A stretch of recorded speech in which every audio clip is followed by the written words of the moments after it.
आइए मित्रों, आज हम लोग जानते हैं देव उत्थानी एकादशी का महत्व व देव उत्थानी एकादशी की कथा। एक बार धर्मराज युधिष्ठिर कहने लगे कि हे भगवान, मैंने कार्तिक कृष्ण पक्ष एकादशी अर्थात रमादशी एकादशी का सविस्तार वर्णन सुना है। अब आप कृपया करके मुझको कार्तिक माह के शुक्ल पक्ष की एकादशी देवोत्थानी एकादशी का वृतांत कथा आप श्रवण कराएं।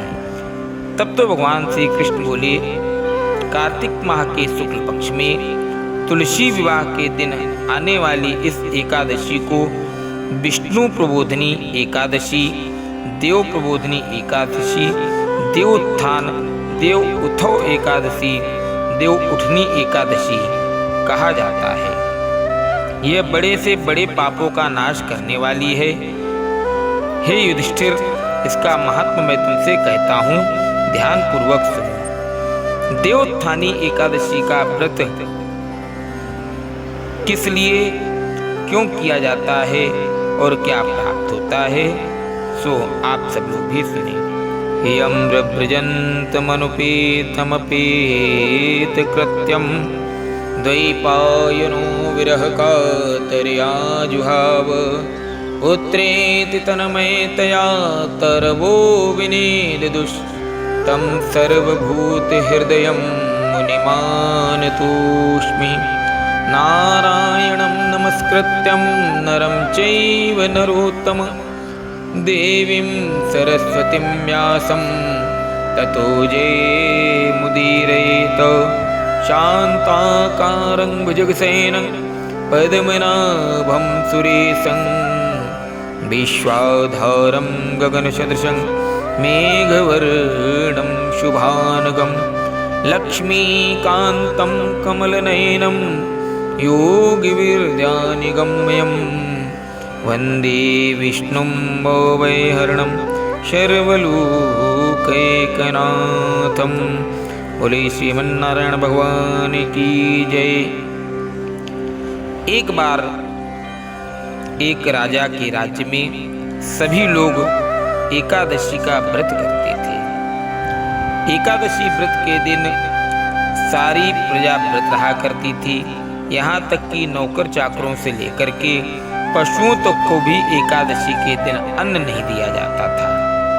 एक दिन किसी दूसरी राज्य का एक व्यक्ति राजा के पास आकर के बोला, महाराज कृपा करके मुझे नौकरी पर रख ली। तब तो राजा ने उसके सामने एक शर्त रखी, ठीक है रख लेते हैं, किंतु रोज तो तुम्हें भोजन खाने को मिलेगा, सब कुछ मिलेगा, पर एकादशी को अन्न नहीं मिलेगा, क्योंकि हमारे राज्य में एकादशी में कोई भी अन्न ग्रहण नहीं करता है।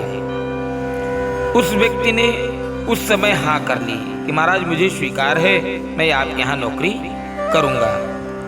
अब तो एक दिन जब एकादशी का दिन आया, एकादशी वाले दिन जब उसे फलाहार का सामान दिया गया, तब तो वह राजा के सामने जाकर के रोने लगा, गिड़गिड़ाने लगा, महाराज हे राजन, इससे मेरा पेट नहीं भरेगा, मैं भूखा ही मर जाऊंगा, मुझे अन्न दे दो। राजा ने उसे शर्त की बात याद दिलाई कि तुमने पहले तो शर्त मान लिया था, अन्न छोड़ने को तैयार हो गए थे, फिर अब क्या हुआ? बड़ा पीछे पड़ गया कि हे राजन, मेरे प्राण चले जाएंगे, मैं तो मर जाऊंगा, बिना अन्न के रह नहीं पाऊंगा। इस तरह से अन्न छोड़ने को तैयार नहीं हुआ। तब तो राजा ने उसे आटा, दाल, चावल आदि दे दिया। वह नित्य की तरह नदी पर पहुंचा, स्नान करके भोजन पकाने लगा। जब भोजन बन गया तो भगवान को बुलाने लगा, आओ भगवान, आओ प्रभु दीनानाथ, हे मेरे नाथ, भोजन तैयार है, आकर के भोजन को ग्रहण करो।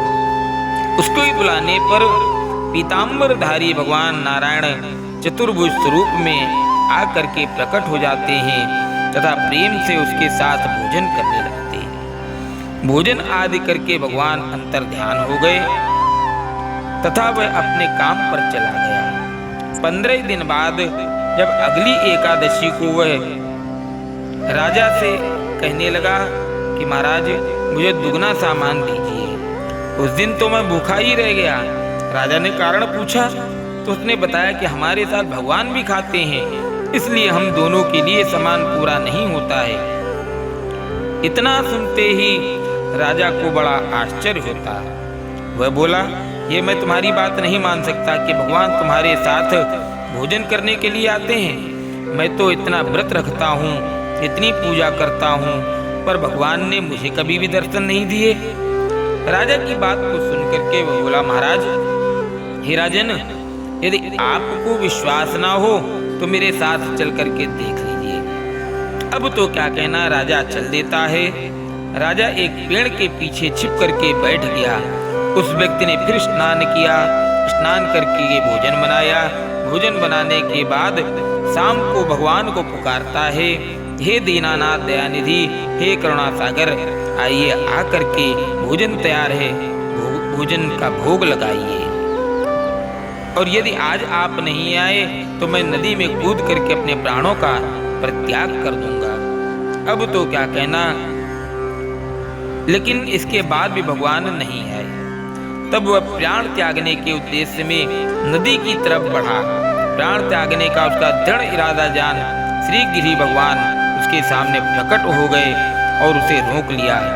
साथ में बैठ करके भोजन करने लगे। खा पी कर वे उसे अपने विमान में बिठा लिया, अपने धाम को ले गए। ये देख करके राजा ने सोचा कि व्रत उपवास से तब तक कोई फायदा नहीं होता है जब तक मन शुद्ध ना हो। इससे राजा को ज्ञान मिला। वह भी मन में व्रत उपवास करने लगा और अंत में स्वर्ग को प्राप्त हो गया। बोले श्रीमन्नारायण भगवान की जय।